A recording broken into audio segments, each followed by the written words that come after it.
calajados, quando a pessoa fala que a gente fica calejado. Coisas acontecem na nossa vida, experiências acontecem na nossa vida que, na verdade, servem como preparação para situações futuras. O que doeu muito com 13 anos já não vai doer tanto com 18. Não vai doer. A gente já vem já com experiência, né? E assim, hoje, com a maturidade, você começa a entender os sinais. Ah, isso é importante. Né? Tipo, já vi isso antes, já sei onde isso vai a sirene da luz vermelha, perigo, já acende. Essa fala me lembrou alguma coisa, entendeu? Então, assim, desse hoje eu já jeito, entendo, por amiga. exemplo, que essa questão, eu já entendo que essa questão da intimidade que a gente tem com o nosso parceiro, eu não posso estar dividindo com amigos, entendeu? Porque é uma intimidade de um casal, de 2 pessoas envolvidas, não 3. Sim. Então, foi legal, foi bacana, foi gostoso, acabou, ponto. É isso aí. Por quê? Porque o ser humano é curioso, como eu disse. O ser humano é curioso, independente de gênero. E aí você, com uma fala, você desperta a curiosidade daquele ser humano e acabou. Ele vai querer viver, ele vai querer experimentar, vai querer ir. E na verdade, gente, é o que mais... não vou falar que mais acontece, não vou generalizar. Que é o que acontece, né, no dia a dia. Você cansa de ouvir aí histórias de pessoas que têm muita proximidade, que se envolvem, né, num triângulo amoroso louco, que você fala assim, da onde surgiu, como começou. E é justamente de uma fala que cita aqui, de uma fala que causa curiosidade ali. Então, por isso que a gente tem que aprender a preservar os nossos relacionamentos, seja ele qualquer tipo de relacionamento. Nem tudo deve ser dito, gente. Nem tudo. Meninas, aprendam isso. As jovens aí que estão nos ouvindo, nem tudo deve ser dito. Por mais que você ame, que você goste, que seja sua amiga, assim, há muito tempo. A sua intimidade é a sua intimidade, né? E você acaba até dividindo algum momento ou outro, mas sempre de forma, assim, leve, né? Reverente, mas sem muito detalhe. Isso aí, porque falar só disso. É complicado. Então, assim, hoje já entendo isso, né? Peraí, já se viu como lição. Então, já não tem mais, a gente brinca, comenta algumas coisinhas ou outras, mas nada muito... Pra não criar curiosidade, pra não despertar o interesse do outro. Como eu disse, o ser humano, ele é curioso. Então, já aprendi. Já entendo que cada um é um, que eu não posso cobrar do outro um comportamento que seria meu, porque é meu.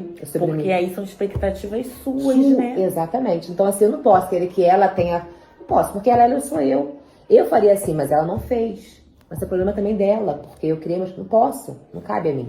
E, amiga, é interessante que isso é uma inteligência emocional que a gente costuma adquirir só na terapia, tá, gente? Eu falo por...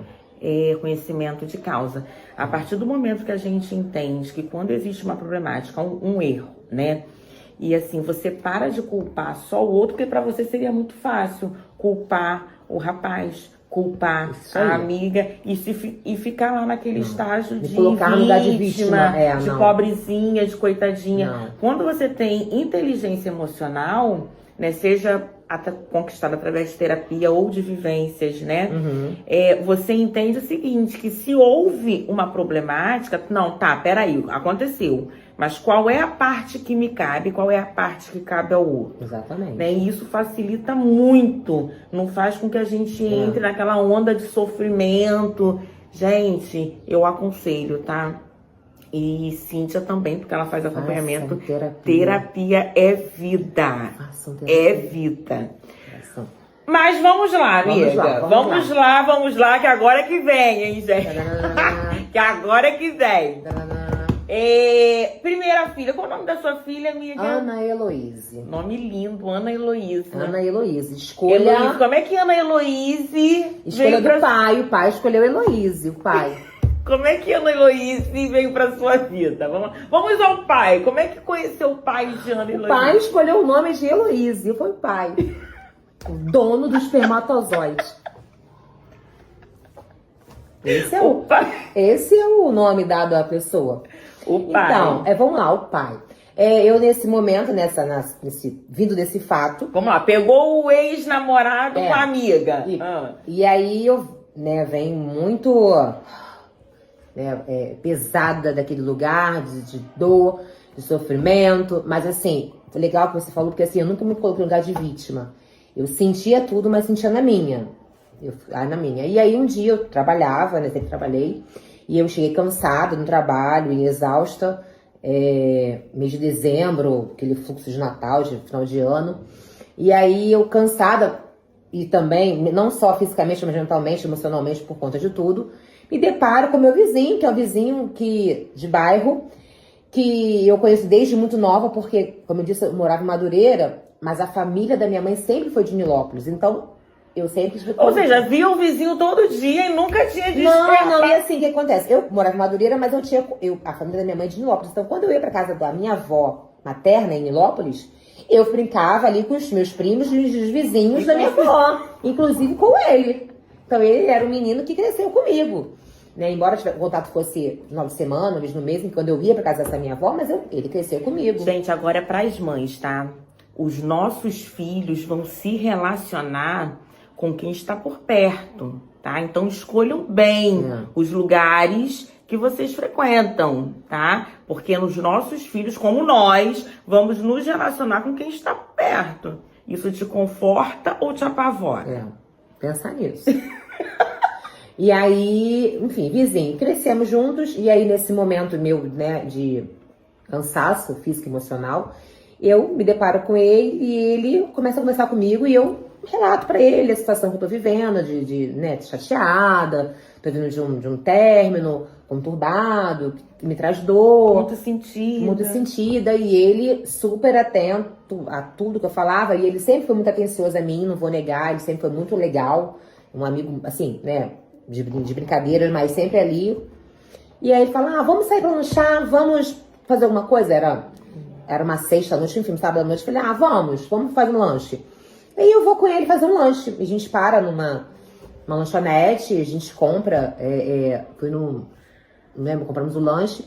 E era verão, dezembro, verão, final de ano. Ele falou assim, vamos à praia, tá calor. Eu falei, mas são 11 horas. Aí ele, vambora. Eu falei, vambora. E aí Espírito aventureira. E aí eu, né, sem temer a vida. Eu queria, assim, eu queria sair daquele lugar que eu tava, assim, embora eu soubesse que não era sobre logística de espaço, mas era interior, mas assim, eu queria sair dali. E aí eu fui. Aí fomos à praia, lanchamos na praia, e era um papo legal, que ele é bem divertido, uma pessoa bem divertida. Não sei agora, né? Mas ele era bem divertido. E aí foi legal, fluiu, e aconteceu da gente ficar. E aí foi. E aí foi. E depois a gente fala, meu Deus, o que aconteceu aqui? E a gente se depara, nós somos amigos, não tem como. Mas enfim, aconteceu. Ponto. Dia seguinte, deu normal, final de ano, e a família, né, se conhece, vizinhos, bom dia. Normalmente. Feliz Natal, Feliz Ano Novo. Ai, vem, na janeiro, fevereiro, bom carnaval. E aí, você carnaval onde? Você carnaval? Acabou. Só que aí, como eu venho de um processo complicado, da perda, né? Continuaram amigos, nada mudou. Nada mudou. Ele, a irmã dele, amiga, vizinhos, mãe, todo mundo ali. E aí, como eu venho desse processo, né, da perda e emocionalmente, então a situação atrasa. É normal devido à situação que eu venho passando. Até porque, depois desse meu namorado em que eu, né, acontece isso tudo, eu não tive mais ninguém. Eu não queria ter mais ninguém. Aconteceu com ele naquele momento, foi. E aí, atrás da minha situação, e aí, o que veio? Você, opa! Eu falei, tem alguma coisa acontecendo comigo, decorrente à perda, a tudo, vou procurar um médico, porque eu acho que eu não tô bem. Né, eu não tô bem, fisiologicamente falando. E aí eu vou ao médico e explico o que aconteceu, e ele vou fazer uma transvaginal para poder ver se tá tudo direitinho, se foi feito tudo direitinho com você. Quando ele coloca lá, introduz o objeto lá para ver, tem coraçãozinho batendo. Eu falo, não, doutor, não. Meu Deus. Aí fala, não, você tá, gente, eu não tô não, porque eu perdi. Tem alguma coisa errada. Eu perdi lá em novembro. Não pode ser. Eu perdi em novembro. Tá, não. Ele tá, eu falei, não, você tá vendo errado. Ele, minha filha, ele puxa o zoom, mostra. Falo, doutor... E você sozinha, amiga? Sozinha, porque eu fui para uma consulta no qual eu estava me sentindo... Achando ainda que era resquício lá da perda. E aí eu falo, doutor, não tem. Ele tem. Aí eu falo, tá, peraí, doutor. Aí eu explico a situação pra ele, eu falo, olha, aconteceu nesse período, eu não tive mais ninguém, eu só me relacionei com uma pessoa, uma única pessoa, em um momento único, assim, foi muito, não foi uma noite foi de algo amor. Não, foi né? algo assim, não tinha como, olha, não tinha como. Ele falou assim pra mim, e eu comecei a desafiar ele sobre isso, eu falei assim, minha filha, eu vou te dizer o dia que foi, então. Eu falei, então, porque eu sabia, porque não tinha acontecido com outras pessoas, com ninguém, somente naquele dia com ele. Eu falei, não, então tudo bem.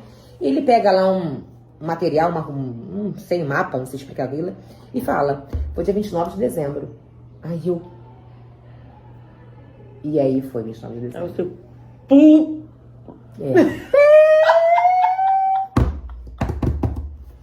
Aí foi. Caraca. E aí eu chego, eu saio em choque, e aí...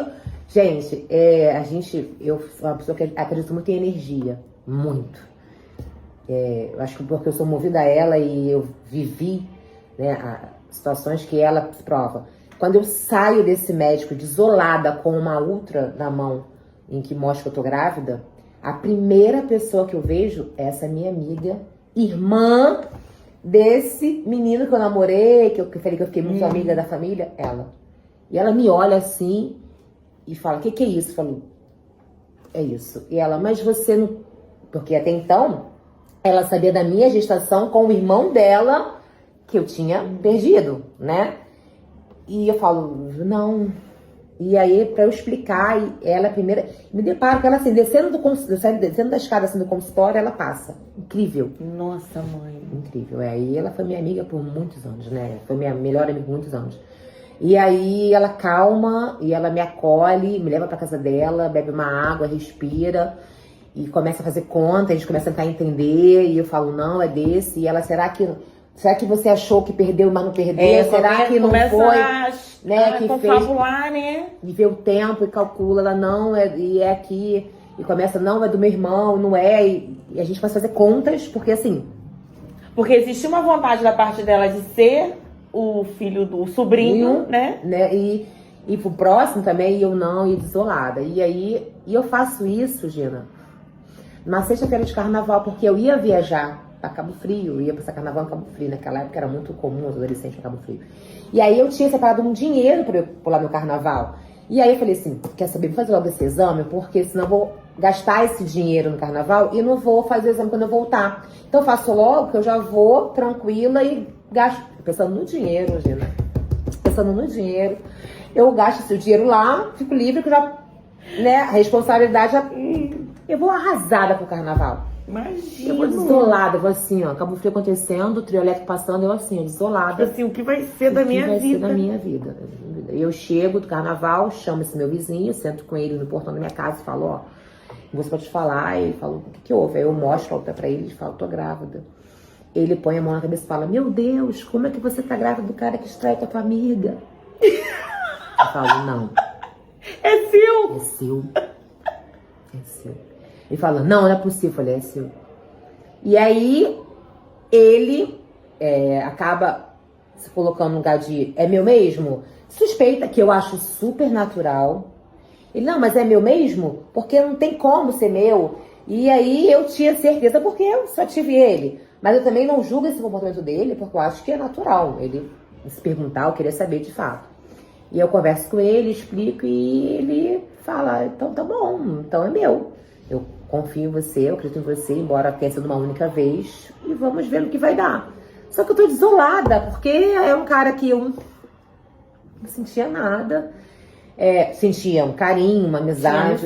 Né? Mas não pra construir uma família. Nossa, claro que não. E eu tinha sentimentos pelo outro. Mas eu vejo isso como uma nova chance.